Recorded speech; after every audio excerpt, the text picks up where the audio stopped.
안녕하십니까. 12월 29일 수요일 오후 1시를 넘기는 시간입니다. 오늘 이 시간에는 장영철의 찍은 시간에 장영철 교수께서 나와주셨습니다. 네, 안녕하십니까. 네. 오늘이 12월 29일이니까 이제 내일 모레면 이 해도 다 가게 되고 문재인 대통령의 임기도 사실상 끝나는 순간이 다가오게 됩니다. 지난 5년 동안 문재인 정권의 여러 정책 중에 특히 경제 정책은 크게 봐서 완전 실패다. 실패한 원인은 뭐냐? 무능의 똥고집을 부려가지고 소득주도 성장이 터무니없는 것을 조금도 변화하지 않는 가운데 결국 일자리 정책도 실패하고 부동산 정책도 실패하고 그리고 소득 격차만 늘리고 그래야 이 임기 끝나는 거 퇴임하고 나면 바로 경제위기가 올지도 모른다라고 하는 이런 우려가 섞인 새해 전망을 하게 되었습니다. 자, 이 시점에서 이 문재인 정권의 총체적인 경제 실패에 대해서 장 교수께서 어떻게 진단하시는지 말씀해 주시고. 네. 문재인 정권이 벌써 이제 4년차 지나고 내년 5월이면은 이제 임기가 마치는 상황입니다. 정말 그 4년 몇 개월이 지났는데 하루도 빼놓지 않고 시끄럽지 않을 때가 없었다 이렇게 평가를 하고 있습니다. 특히 경제 분야에 있어서는 어떻게 하나같이 처음에 취임할 때 또 새 정부 5년의 국정운영 계획을 만든다고 해서 그 설명하는 그런 얘기하고 정반대로 가고 있는지 참 신기하기 이를 데가 없는 그런 상황입니다. 먼저 문재인 정부가 2017년 7월 19일 날 새 정부 5년의 국정운영 계획을 설명하면서 이렇게 얘기를 하고 있습니다. 새 정부는 촛불혁명의 정신을 이을 것입니다. 국민이 주인으로 대접받는 국민의 나라, 모든 특권과 반칙, 불공정을 일소하고 차별과 격차를 해소하는 정의로운 대한민국을 만들겠습니다. 또 다른 연설에서는 한 번도 가보지 않은 나라를 만들겠다고까지 얘기를 했습니다. 그런데 여러분들이 생각하시기엔 어떻습니까? 지금 문 대통령이 이렇게 얘기한 거 하고 현실하고는 거의 완벽하게 정반대 상황이 되고 있습니다. 우선 전체적으로 보면 경제 정책에 있어서는 무능의 정책 계속 되고 있었습니다. 일자리 정부라고 하면서 청와대에 일자리 게시판을 게시를 했습니다. 그리고 처음에 일자리를 만든다고 뭐 현황을 뭐 보고한다 그랬는데 지금 그 일자리 게시판 어디 갔습니까? 그 반시장 경제 정책을 계속 하다 보니까 제대로 된 일자리는 줄어들고 그 공공 알바에 의한 공공 일자리로 그 실업률을 간신히 맞춰 나가는 어떻게 보면 일종의 통계 조작을 통한 국민들의 착시 현상을 불러일으켰습니다. 또 여러분들이 이번 12월 종부세에 많은 사람들이 고통을 받고 있는데 그 종부세 이 정말 폭탄이라고 얘기할 정도의 엄청난 세금이 몇 퍼센트 오르는 게 아니고 몇 배로 오르는 이런 어처구니 없는 상황을 만들어 놓고도 발뺌하기 급급한 그런 정권이 되었습니다. 또 공정하겠다고 하면서 그 내로남불의 그 극치를 보이는 그런 현상은 정치뿐만 아니라 경제에도 굉장히 치명타를 주고 기업들은 정권에 대한 신뢰도를 갖지를 못하기 때문에 사업 계획을 제대로 만들지도 못하고 어서 이 정권이 빨리 끝나기만을 그걸 기다리는 상황이 되고 있습니다. 그러다 보니까 아무런 투자도 안 하고 있는 자리도 해외로 이전시키고 하다 보니까 쓸만한 일자리는 소멸이 되고 그 기껏해야 이제 알바 자리만 구하러 다니는 그런 현상이 벌어졌는데 그 자리조차도 이제는 인건비 압박을 받은 업자들이 기계를 설치하면서 사람을 대체하는 그래서 그 알바 자리도 이제 구하기가 어려운 그런 나라가 됐기 때문에 결국 청년 세대가 그 미래된 희망을 상실하는 그런 시대로 만들어진 것 같습니다. 최근에 종합을 해보면은 이제 드디어 그동안 엄청난 돈을 재정에서 풀다 보니까 국가 채무는 늘어나고 또 세금은 계속 인상하면서 걷어가고 하다 보니까 우리 중산층의 삶이 정말 피폐해졌습니다. 소득은 크게 늘어나지 않았는데 결국 물가는 오르지, 세금은 또 많이 걷어가지. 그래서 소비를 할 여력이 점점 줄어드는 그런 현상이 벌어지고 있습니다. 그래서 최근에 통계를 보니까 올해 3분기에 가계 소득에서 공적 이전 소득이 25%나 증가한, 그러니까 공적 이전 소득이라는 것은 정부가 국민한테 지원하는 소득이라고 이해를 하시면 되겠는데, 결국 정부가 국민이 투자하고 소비해야 될 돈을 세금으로 걷어서 나눠주다 보니까 이전 소득은 늘어났는데 그 이전 소득이 늘어났다고 해서 소비 지출이 그만큼 따라주질 않는, 그러니까 그냥 세금을 그렇게 크게 안 올렸으면은 민간에서 소비로 쓸 돈들이 정부가 괜히 걷어가서 제대로 쓰이지도 못하는 그런 어처구니 없는 상황을 만들어 놓은 것입니다. 거기 이제 한 가지 더 결정적인 게 역시 이제 부동산 문제인데요. 부동산 값이 계속 시장의 수요 공급 정책을 무시하면서 정말 말도 안 되는 수요 억제 정책, 세금으로 부동산 수요를 억제하겠다는 것은 사실 처음부터 실패가 예견된 그런 정책인데, 그런 정책을 25번 이상씩이나 마구잡이로 하면서 정말 부동산 시장조차 망쳐놓고 집값은 이제 2배 이상 오르지 않았습니까? 그래서 많은 사람들이 문재인 정권이 두더지 게임을 하고 있다. 오징어 게임이 아니고, 이제 두더지 게임이라는 것은 여러분도 길거리에서 보시면 알겠지만은 두더지가 펑 올라오면 뿅마치로 한번 때리고, 그러면 이제 딴 쪽에서 또 튀어오르거든요. 그럼 또 때리고, 이런 식의 정책을 하고 있다. 정말 이 두더지 게임이 국민을 죽이는 오징어 게임이 되지 않았으면 하는 마음 간절합니다. 그러면 이제 최근에 집값이 올랐다고 해서 대출을 또 갑자기 틀어막고 있습니다. 현 정권의 특징은 뭐냐면은 모든 정책을 급작스럽게 결정하고 시행한다는 데 특징이 있습니다. 국민들은 미처 대비할 시간이 없는 거죠. 사실 많은 사람들이 대출에 의존하면서 살아가고 있고, 특히 집을 구하기 위해서 주택담보대출이 엄청나게 늘어나서 가계부채가 많이 늘어났거든요.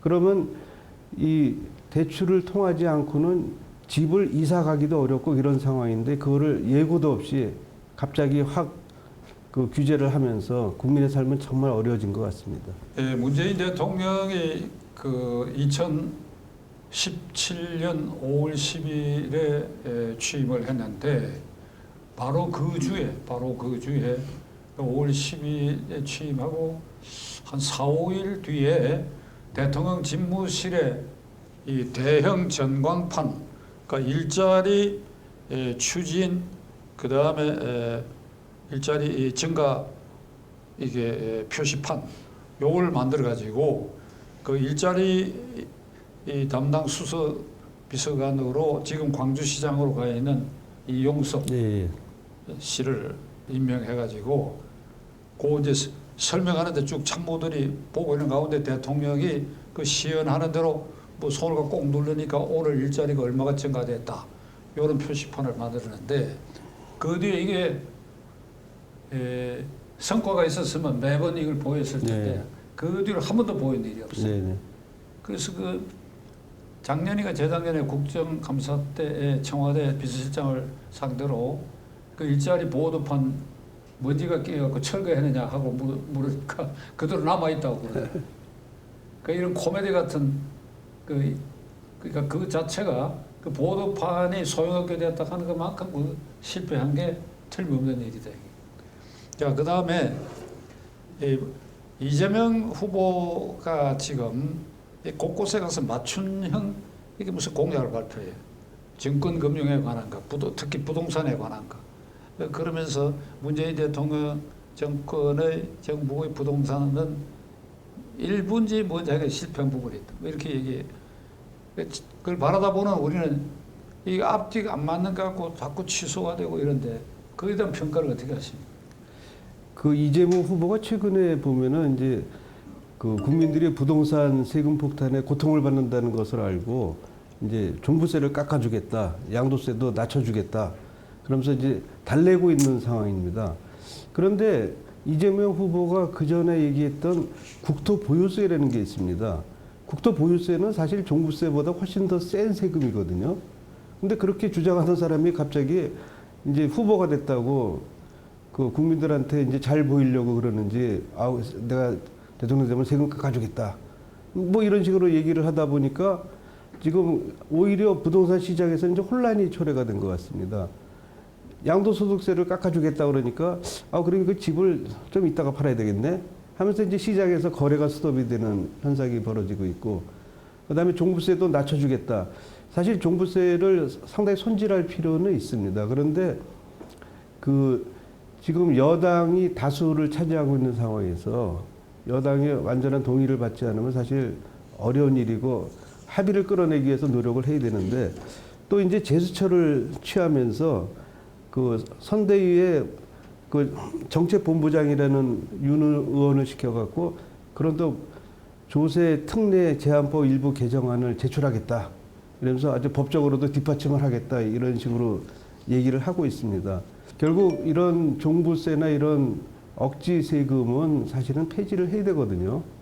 그 외국의 사례를 보더라도요, 이 보유세를 강화시키면서 정권이 유지된 나라가 별로 없고, 또 사치품이라고 해서 사치세를 부과한 나라의 경우에 보면은 그 사치세가 부과된 그 산업은 다 망했습니다. 근데 이제 그 이재명 후보가 정말 양두구육이라는 생각을 할 수밖에 없는 게, 즉 양머리를 걸어놓고 이제 개고기를 파는 것을 이제 양두구육이라고 그러지 않습니까? 이제 국토보유세가 이제 말이 안 된다고 생각하니까 이제는 배당금제로 이름만 바꿔서 다시 추진한다고 합니다. 그래서 하는 얘기가 부동산 실효세율을 선진국 수준으로 높이고 이를 통해서 확보한 세수 전액을 전 국민에게 기본소득으로 지급하겠다. 여기서 이재명 후보의 정체성이 그대로 드러나는 것입니다. 지금 선거가 바로 목전에 있으니까 세금을 깎아준다고 말은 했지만은 결국 본심은 부동산 세금을 강화하고 또 다른 세금도 강화해서 있는 자에게 세금을 더 징수하겠다. 근데 있는 자가 이제 세금 내기 지쳐서 해외로 이주를 하거나 이제 사업을 접거나 하면은 그야말로 우리 경제는 황금알을 낳는 거위를 잡아먹는 그런 꼴을 만들겠다는 거거든요. 지금 문재인 정권에서 그 4년 반간의 그 경제 정책에서 다 실패한 것이 이런 무리수를 계속 두면서 그 경제를 망치고 국가 채무는 이제 내년에 1,000조가 넘어가는 엄청난 그런 상황을 만들어 놓지 않았습니까? 그런데 문재인 정권보다 더한 일을 하겠다. 그러면서도 겉으로는 다른 아주 부드러운 달콤한 얘기를 하는 이런 후보가 과연 자격이 있는지 정말 의심하지 않을 수가 없습니다. K 반격을 문재인 대통령은 뭐 국제 회의에도 참석해가지고 이렇게 아주 모험으로 코로나를 극복하기 때 자랑해왔는데, 최근에 금년도 하반기에 이르러서는 K 반격이 완전히 실패했다고 하는 것이 극명하게 드러났습니다. 네, 그렇습니다. 오늘 아침 현재 정보에 의하면 대만의 경우에는 지금 환자 발생이 거의 제로라고 하는 것, 제로. 그 제로고 또 그에 따라서 뭐 사망자 수도 거의 없는 형편이고, 일본이 한때 뭐 확진자 수가 많았는데 지금 아주 완전히 가라앉아 버렸어. 그게. 네. 그러니까 이런 것을 비추어 봤을 때 이 K 방역에 뭐가 실패했는지, 어떤 허점이 있었는지 그에 대해서 한 말씀해 주세요. 예, 그 K 방역이라고 이제 현 정권의 특징이 이름을 잘 짓고 그 이름을 국민한테 어필하려고 노력을 많이 한다. 이런 측면이 있는 것 같습니다. K 방역 들으니까 상당히 뭐 괜찮은 것 같으네. 이런 생각을 하게 되지 않습니까? 물론 이제 그 K 방역의 구조는 사실 박근혜 대통령 때 만들어 놓은 구조가 기본인 것입니다. 감염원을 찾아서 추적하고 그다음에 격리시키는 그런 절차를, 왜냐하면 이런 그 코로나 바이러스가 호흡기 질환이기 때문에 그 격리가 상당히 필요한 건 맞거든요. 그렇게 해서 주력을 하니까 처음에는 외국에서는 그런 일을 안 하다 보니까, 특히 일본에서도 이제 별 대책 없이 하다 보니까 그 상대적으로 외국에서는 확진자가 엄청나게 늘어났지만 우리는 많이 제어를 할 수가 있었고, 그런데 일본의 경우를 이제 보면은 일본하고 비교해 볼 때 우리가 월등하다 뭐 이런 식의 얘기를 많이 했는데, 일본은 그런 이제 그 찾아서 격리하는 것보다는 오히려 그 면역력을 키우는 데 더 주력을 했다고 합니다. 그래서 백신 확보에 전력을 다해서 했고, 아시다시피 우리는 백신 확보를 제때 못해서 백신 거지라는 얘기를 들을 정도로 전 세계를 다니면서 동량을 하고 그러지 않았습니까? 그런데 일본은 그 백신을 확보하면서 그런 면역력을 키우려는 노력을 하면서 또 한편으로 결정적인 거는 그 병상 확보에 전력을 다했다고 합니다. 그래서 병상 그 확보가 이제 원활하게 되기 때문에 환자가 생겼을 때 바로바로 치료할 수 있는 그런 시스템을 그 요 기간 동안에 갖춰놨다고 그러거든요. 근데 우리는 그 긴급 재난지원금 주는 데는 정신이 팔려갖고 그 엄청난 돈입니다. 지금 60조, 70조 원을 썼다고 지금 추정이 되고 있는데, 이 돈이 거의 그냥 긴급 재난지원금식으로, 결국 왜 그런 돈을 쓰려고 노력했겠느냐. 결국 선거 때문에 그렇다. 정말 어떻게 관권 선거 비슷한 느낌이 드는데요. 그래서 그런 돈을 허투루 쓰다 보니까 막상 필요한 의료 부분에 대한 투자를 전혀 못했다. 그래서 지금 그 이번에 오미크론이 확산되면서 응급실도 바로 못 들어가고 하루 이상을 대기를 해야 되고 병상은 아예 없고, 그러니까 걸린 사람은 집에서 자가 격리를 하라고 하는데, 자가 격리하다가 아무런 치유도 못 받고 그 사망하는 사례들이 이제 발생이 되고 있거든요. 그러면은 우리가 K방역 하는데 방역이 중요한 게 아니라 그 방역을 통해서 감염이 되지 않고 그다음에 낫도록 해야 되는 건데, 그동안 의료진의 자발적인 헌신을 전혀 보상을 안 해주고 자랑만 하다가 이런 의료 체계가 붕괴되는 그런 현상이 벌어졌다, 이렇게 말씀을 드리고 싶습니다. 또 하나 현 정권의 특징은 뭐냐면은 이 책임 전가를 국민한테 한다는 겁니다. 사실 자영업자들이 무슨 죄가 있습니까? 이게 이제 결정적으로 그 감염이 확산이 된다 그러면은 매번 하는 일이 자영업 그 영업 제한, 그다음에 종교 시설의 집회 제한, 이런 식으로 국민의 기본권을 침해하면서 보상도 안 해주고 자영업자의 그 희생 속에서 이런 방역을 하겠다. 이게 초기 단계에서는 어느 정도 이야기가 될 수 있지만은 지금 어느 정도 성숙된 단계에서 잘 그 방역이 안 되는 상황임에도 불구하고 계속 국민을 통제하면서 가려는 그런 의도가 있다. 그래서 국민의 기본권을 심각하게 침해하고 있다. 이런 비난을 받고 있습니다. 그래서 소상공인도 이제 부채가 엄청나게 늘어나서 작년에 그 소상공인 부채가 294조 4천억으로 전년 대비해서 48조 원이나 늘어났다는 통계가 나왔습니다. 그러니까 소상공인들이 나중에 이 부채를 감당을 못하고 또 그다음에 가게도 돈을 못 벌고 기업도 망하고 이랬을 때 그다음에 올 일은 뻔하지 않겠습니까? 정말 경제 위기를 대비하는 그런 자세가 필요하지 않을까, 이런 생각이 듭니다.